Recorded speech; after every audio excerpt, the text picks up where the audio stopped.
I take very seriously the two words that have been put into the title, and as they've been framed by Laura Cutler and by Mitch Bard. It says, an afternoon roundtable discussion. Well, you have to imagine the rest of the shape of the table. Somewhat of a round table. But it goes on to say, fateful issues in Israeli politics and society. And by that I mean what you're going to have here today is a group of Israelis who are going to talk about Israel as if they were in Israel. And the point of the perspective that I think that we ought to try to bring for you today is, in a sense, a reaction to something which is occurring in the American Jewish community. The danger to Israel's democracy is the fact that we are very much, I wouldn't say so much democracy, the democratic system, the way it functions, is centrifugal. In other words, it splits off into many different groups. And if I were to find the general debate in Israel and concern, it's the tyranny of the minority. And that veto of the small minority groups has created all the issues that we will at least touch on, and many more. The fact, for instance, that a significant part of the population does not share in the responsibility of protecting the country. That's a major problem. And it's because that small group in the Haredi ultra-Orthodox community essentially had a veto because they could pull out of the government.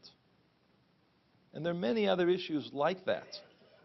Dealing with illegal settlements and outposts where there is an agreement of a number of Israeli governments, right and left, but there's certainly a fear of violence and tremendous clashes and instability and loss of support of a small number of members of the coalition in doing that, and that makes the government, prime minister, defense minister, pull back.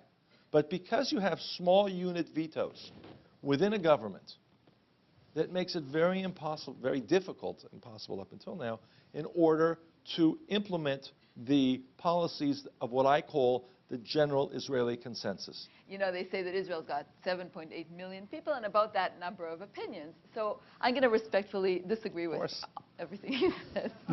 But interestingly, I'll be using the same data, one of the same data sources that you did, which is the Israeli Democracy Index, to make one of my points.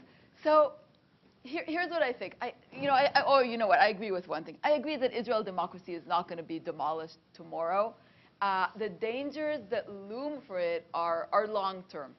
But we should be looking at them now. We should be recognizing them, identifying them, and doing something to stop them now when they're still in some form of being manageable. And I'll explain what I mean. I think the threats to Israeli democracy are both, we talked before about the top-down. They're both top-down and bottom-up. Which means they also do come from the current government and some of the laws they've been passing recently. In terms of bottom-up, in terms of grassroots, what people are thinking today about others in Israel, I think things are getting worse and worse. And I'll just point out a few trends. How many people would agree to have an Arab friend? And now I'm grouping the whole population together. 50%, which leaves 50% who are not. Finally, a study of Israeli teenagers in Haifa, which is a mixed city known for its relative tolerance. They asked 809 teenagers in what's called good schools, okay, it's schools that are not in problem neighborhoods and, and so on. How do you think of Arabs? And the terms that were used were, for example, 87% thought that Arabs are dirty or like physically, are not clean. Unintelligent was another one that appeared. All of the stereotypes, and they were all negative, were 80% and above. I see cause for concern here. Now, I'm a product of Young Judea. And as a product of Young Judea, I remember one time my first sikha, first talk, they called it educational talk in camp, and they explained to us what are the problems of Israel. This is in the 1960s. The problems in Israel, we have two groups of Jews, Ashkenazi European and the Jews that came from Arab lands. So there's a social gap, but what was the major problem? The Jews from Arab lands came out of the Dark Ages. They came from primitive societies. They came from dictatorships and everything else.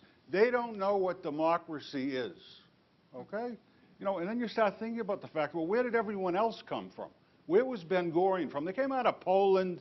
They came out of the Ukraine. They came out of Russia. This is a tradition of democracy, democratic values, and everything else. No, so one should keep in mind, and one of the amazing things about Israel, and this is meant to be very, very positive, that it became a democracy in 1948. A lot had to do with the Yishuv. Well, one of the problems that older tradition from Eastern Europe brought, and this is Ben-Gurion's contribution, to delegitimize the opposition. And, you know, if this whole idea about, you know, we don't like critics of Israel, government doesn't like critics, et cetera, where did it come from? It came from Ben-Gurion vis-a-vis Begin. There was even someone that once wrote an article, I don't know if he got it right or not, that one can even understand the Altalena in the context of wanting to delegitimize Menachem Begin. So he would be treif, wouldn't be accepted, and all of that. But the main issue and the threat to Israeli democracy has to do with, and this is what I tell my students, what's the border of Israel?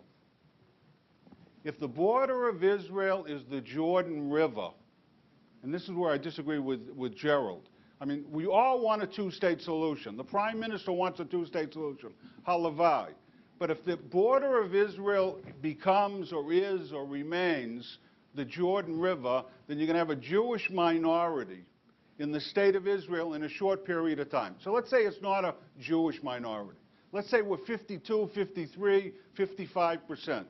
It still means we're going to have a democratic state with about 30% of the population that really doesn't have rights. And that, to me, is the real threat to Israeli democracy, and it's a ticking time bomb. And one of the problems of Israeli leadership, and this is meant as a criticism, most Israeli leaders, has nothing to do with the Likud.